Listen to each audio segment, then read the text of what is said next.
Hey guys, how you going? My name is Dom and today I want to take you through the submit event inside JavaScript.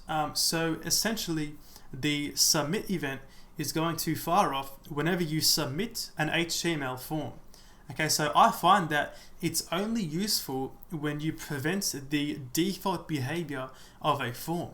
Okay, so in this video we're going to use the submit event in combination with an HTML form in order to make an AJAX request. Okay, so let's hop inside the HTML for this document.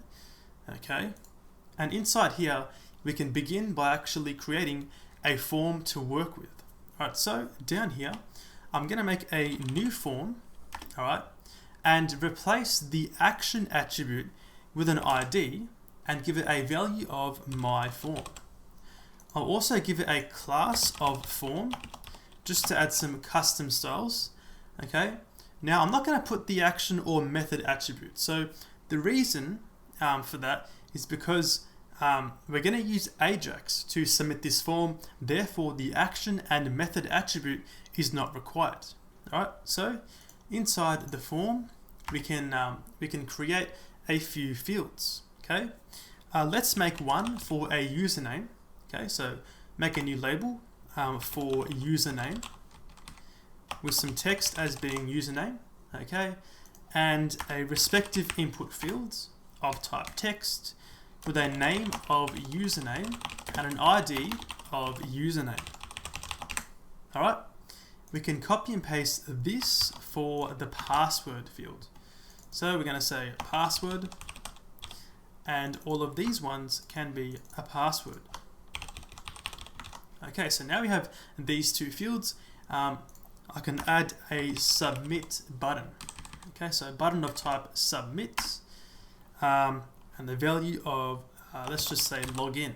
Okay, so if I save this and refresh the browser, we get this form right here. So as I said, I've added my own custom styling through the form class, but we have a fully functional form right here. Okay, so now we're going to use the submit event in order to fire off an AJAX request. Okay, and we'll also send the form data with the AJAX request. All right, so back inside the HTML, let's head over to the JavaScript section. All right, we can start by getting a reference to the actual form element. Okay, so let's just make a new constant down here, and we'll call this one my form equal to document.getElementById and pass in my form inside here. Okay, so now we have a reference to the actual form element.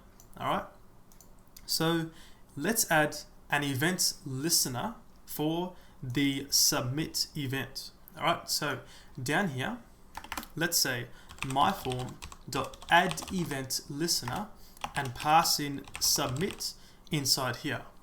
All right, now for the function handler, we can just take advantage or capture the event instance. So we're going to put e inside there as a parameter.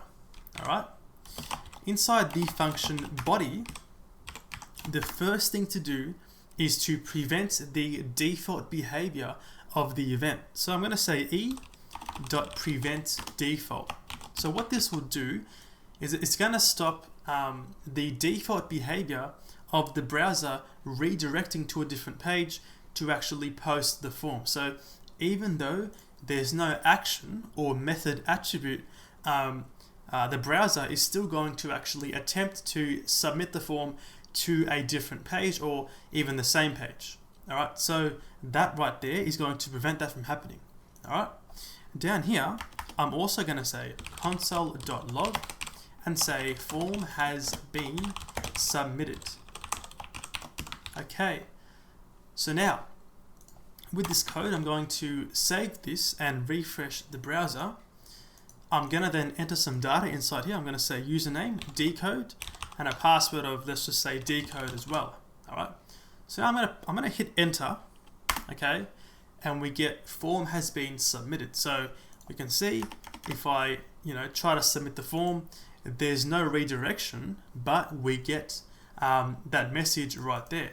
Now, if I was to actually remove this prevent default line, okay, I'll save this and refresh the browser and then submit again, we see the browser actually refreshes the page, right? So that prevent default is quite important if you're using the submit event. Okay, so now it is all set up. We can now use AJAX to actually send the data somewhere else. All right, so I'll just create a PHP file inside this directory. Let's just call this one login.php. It's going to be quite straightforward, okay? I'm just going to simply var dump. I'm going to var dump the post global variable. All right. So now whatever data that we actually send from the form is just going to display the data in a formatted, var dump style. Okay. So let's now make an AJAX request to this login PHP file and then see the actual response. All right. So down here inside the event listener, we can create an instance of a XML HTTP request object. So make a new constant equal to a new XML HTTP request. Okay. We can now open the request up. We can say request.open. Okay. This will be a post method. All right. And the URL is going to be login.php, that one right there. Okay, so we can see how I'm actually specifying the method inside here as well as the actual action, as opposed to inside the form up here. All right, so we can say when the request comes back, so request.onload, we're simply just going to console.log the request.response text. So whatever the PHP spits out, okay, we're just gonna log it to the console. Okay, and then we can finally say request.send. But I want to actually send off the data in the form. So I'm going to use the form data object to actually achieve this. So what you can do is just say inside the send method, we're going to say new form data, okay, and then pass in my form. So the form data constructor accepts a form as a argument, and then it's going to send off the actual name and value as a post. Okay, so we can now save this and refresh the browser and test it out. So refresh, and then I'm going to say username dcode and password dcode. Okay, press login, and we get array username dcode, password dcode. That's from the PHP scripts. All right, and that right there is how you can use the submit event inside JavaScript. Thank you for watching, and I'll see you later.